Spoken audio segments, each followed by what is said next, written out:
In my lifetime of study, I have found that problems are not the true enemy. It is our response to them, more precisely, our thinking about them, that determines whether they become stepping stones or stumbling blocks. Every problem carries within it the seed of an equal or greater benefit. But that seed is invisible to the man who allows fear, frustration, or anger to cloud his mind. You cannot solve a problem while thinking from the same emotional state that created it. The first step to overcoming difficulty is to calm your mind so you can see clearly. I learned this lesson early in my career when I was commissioned by Andrew Carnegie to spend 20 years studying the principles of success. That challenge, though exciting, was overwhelming. I had no resources, no guarantee of success, and no clear map to follow. But I discovered that when I sat quietly and examined the challenge from every angle, writing down each possible approach, my fear began to dissolve and answers began to appear. Thinking your way out of a problem begins with this principle: you must control your own mind before you can control your circumstances. If you allow the problem to dominate your emotions, it will blind you to its solution.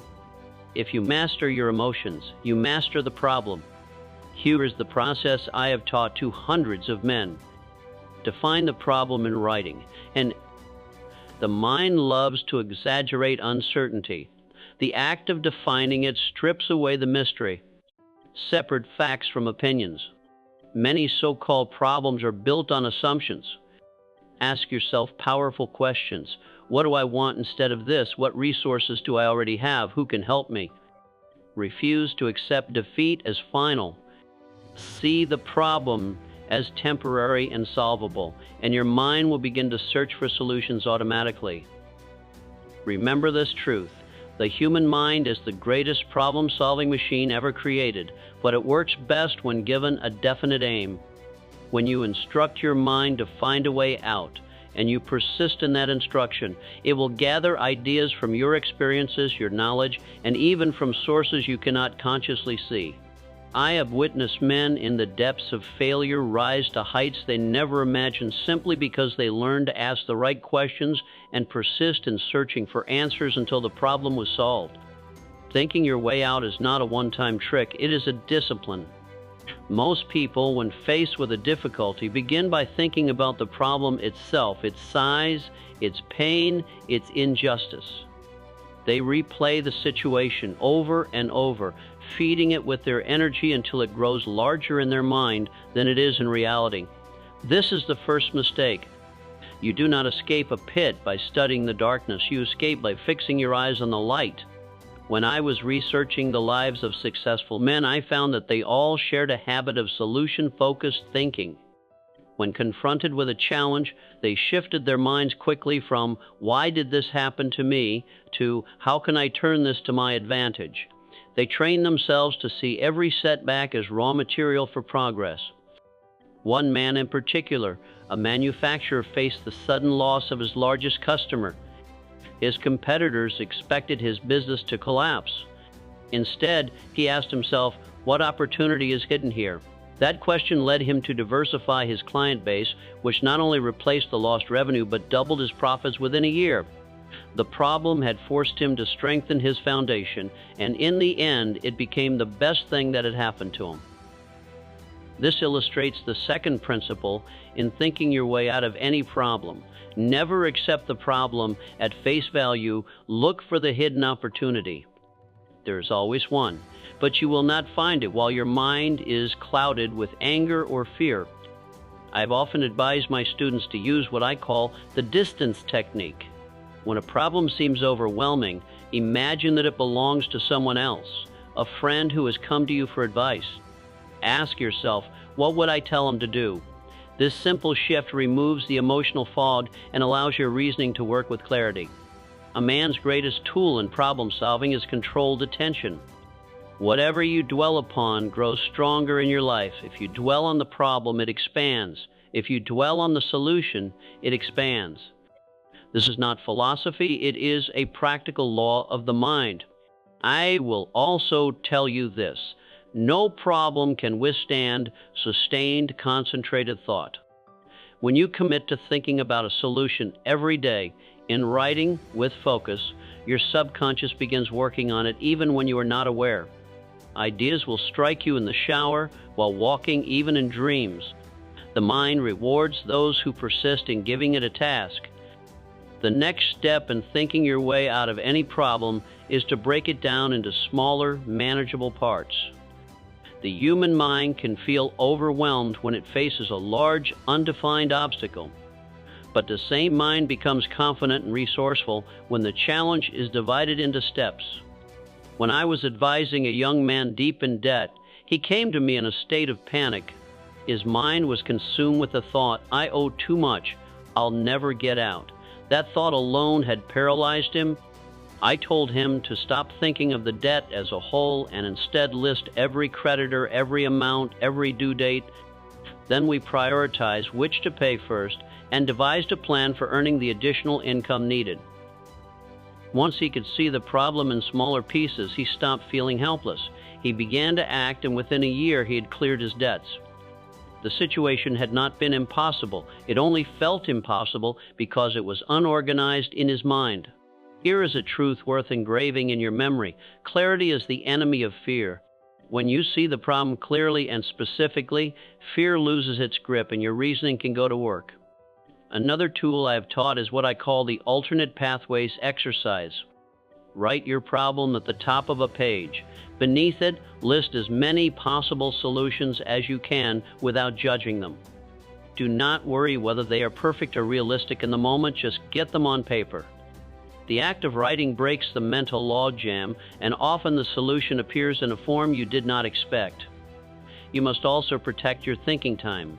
Most people try to solve problems while distracted answering calls, checking messages, worrying about unrelated matters, but the mind does its best work in a state of undisturbed concentration. Carve out time each day, even if only 30 minutes, to think deeply about the solution without interruption.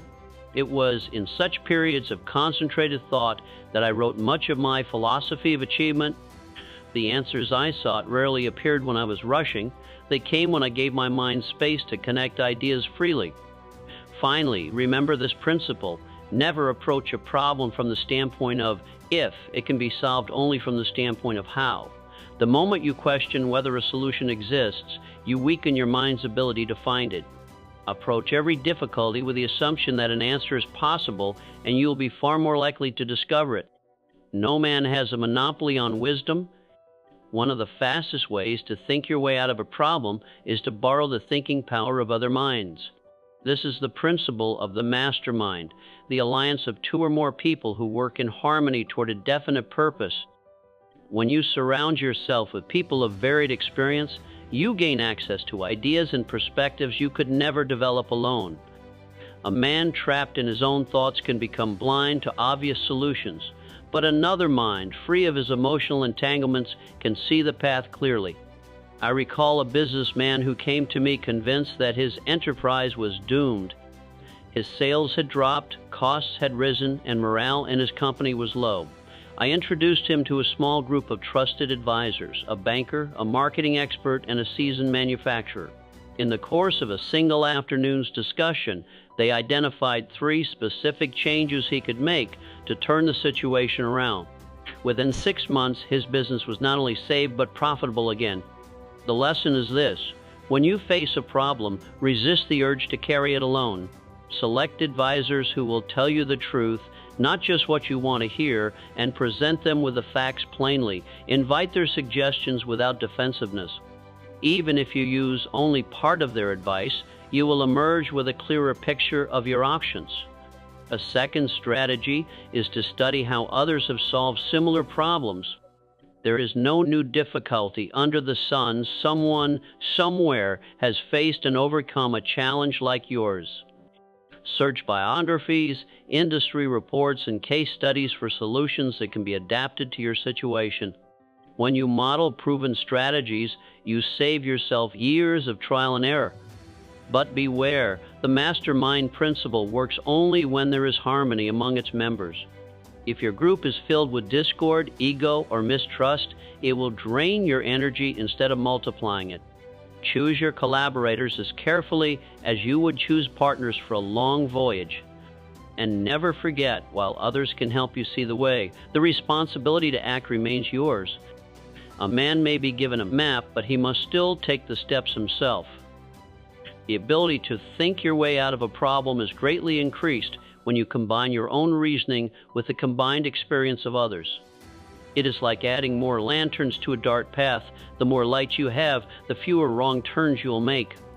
The final step in thinking your way out of any problem is to make problem solving a way of life, not just an emergency measure.